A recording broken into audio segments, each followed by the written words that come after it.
Hi, in this video we will do an example for the D test. So the question goes find the relative max mean points of the function minus x squared minus y squared plus 6x minus 4y plus 1. Well, the first thing to do is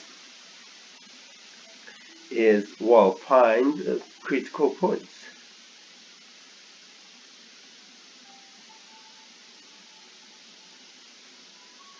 That's the first step. For that, we know that we have to find first partial derivatives here with respect to x. Minus x squared gives me minus 2x. Minus y squared with respect to x gives me 0. And 6x is 6 minus 4y with respect to x is 0 plus 0. So altogether it's negative 2x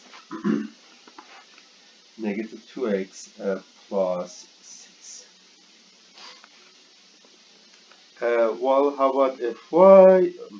Fy we are differentiating with respect to y, so minus x squared gives me 0, minus 2y plus 0, minus 4 plus 0.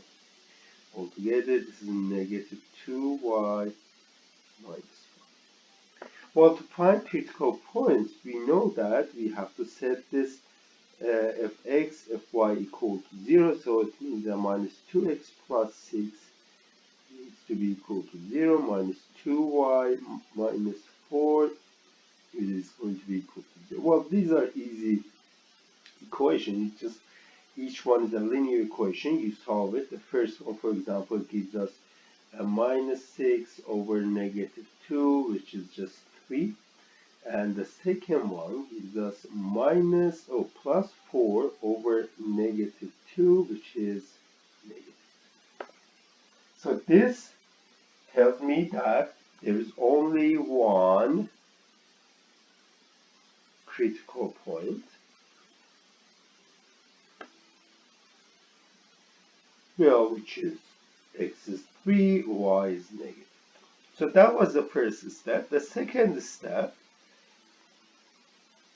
is use the test itself, yes. So first thing is find d. So to find d, I need the second derivatives. I need fxx, I need fyy, and I need fxy. fxx is the first partial derivative of fx. So let me just write, maybe it's a good place to recall this. So you have first partial derivative fx, and you differentiate it again with respect to x. In this case, you are differentiating negative 2x plus 6, so it will give me negative 2.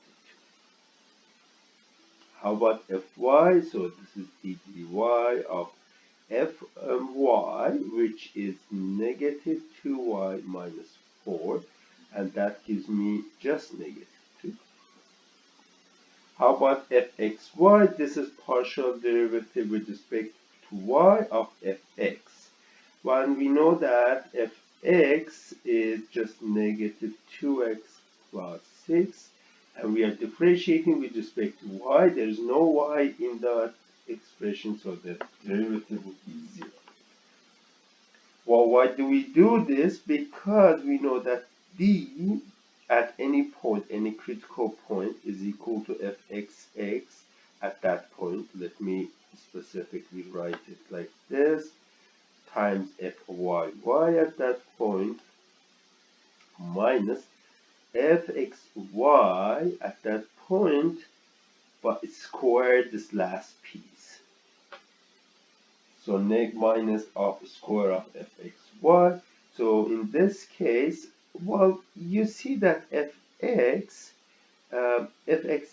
itself and fyy and fxy are all independent of xy. So it means that we don't need to be worried about plugging in any number in this example. We just need to just put whatever you have there, negative 2, sorry, let me change the color. Negative 2 times negative 2 minus 0 square, and that gives me 4. Well, this is the point that we have to apply the D test. We have the D, and let me just quickly recall what does happen. These are the positive, D is negative, or D is 0. If D is positive, there are two possibilities. What happens for fxx at that point? If it is positive, then you can say AB is relative mean, and if fxx at AB is negative, then you can say AB is relative max. If D itself is negative, then you can conclude that AB is a saddle point. And if D is 0, then the test is inconclusive. So this is the whole D test. But what does it have for us? Right away, you know that D is 4. So D is a net positive 1. So we are here. And then, if that's the case, I have to check what is fxx at that point. Fxx, for this example, is negative 2. So it will be, this is negative 2 for this point. So it is negative, D is positive, fxx is negative. So we are going to have relative max. Let me just write this down here.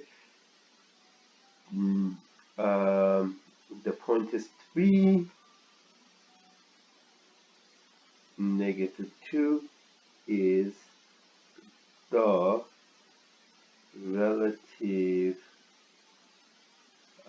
max point of fx.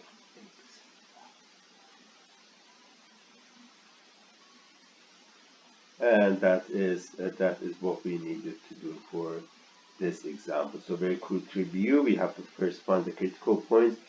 Then we have to do the D test. For D test, we have two parts. First find D itself, and then apply the test, and then the result of the test is what we are